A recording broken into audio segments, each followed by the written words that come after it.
appeler Monsieur Irachet. C'est mon voisin et c'est également mon secrétaire départemental, c'est Bon. un ami, ne vous inquiétez pas. Monsieur le Président, mes chers collègues, je suis un élu du Pays Basque. Au nom du groupe d'élus du Front National, je me fais le porte-parole des agriculteurs, venant d'un village Ossès où il y a 50 fermes et d'une circonscription où il y en a plusieurs centaines. Je me permets de vous poser une question, Monsieur le Président. Avez-vous conscience de la situation dramatique des agriculteurs dans notre région? Le monde agricole est en danger de mort.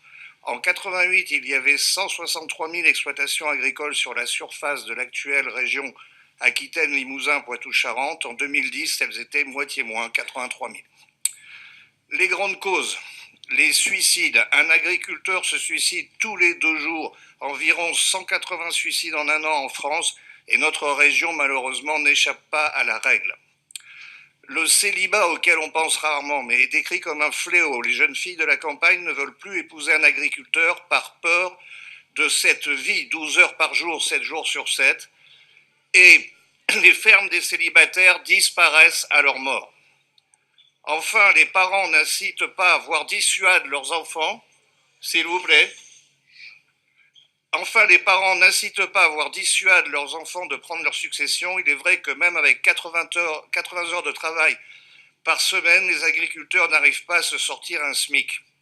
Dans 95% des couples mariés, la femme travaille à l'extérieur et c'est elle qui fait vivre le foyer. Les enfants se rendent compte que leurs parents vivent un esclavage et ils aspirent à en sortir. Alors, Monsieur le Président, nous aimerions comprendre le budget régional communiqué à la Commission agricole par votre exécutif est seulement de 44,6 millions d'euros, soit 1,8% de votre budget provisionnel de 2527 millions. Quasiment 17 millions d'euros sont donnés en plus à l'agroalimentaire, la forêt et la pêche, mais seulement 44,6 millions d'euros pour l'agriculture.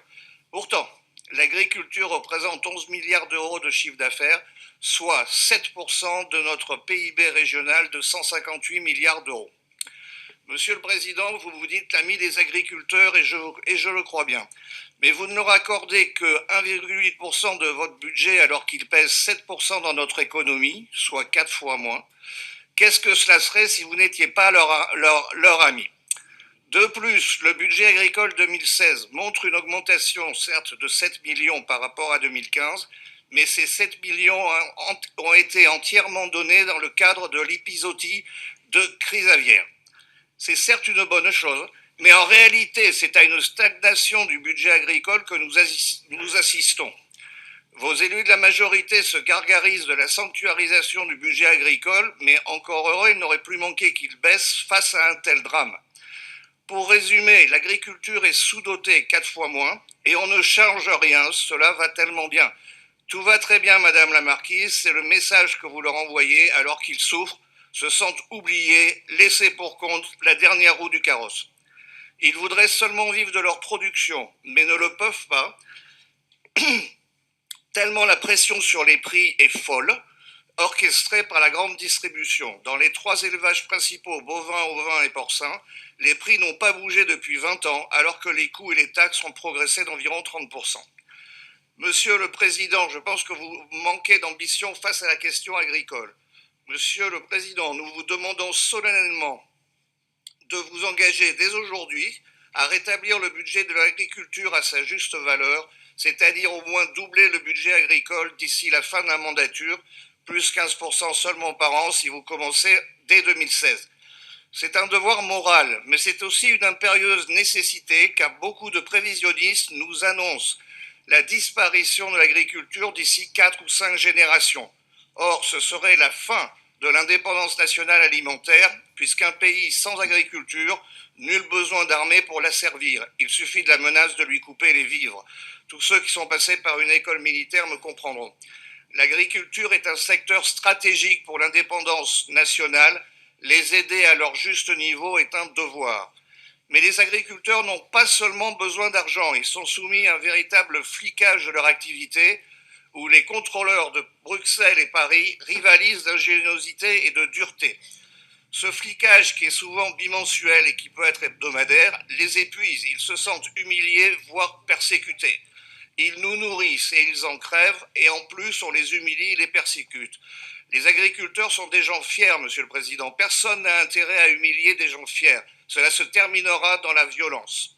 Alors, Monsieur le Président, en plus du doublement du budget, nous vous demandons solennellement d'en parler à vos amis du gouvernement, surtout Monsieur Le Foll, et de cesser ce flicage incessant des agriculteurs, des viticulteurs, pêcheurs et ostréiculteurs.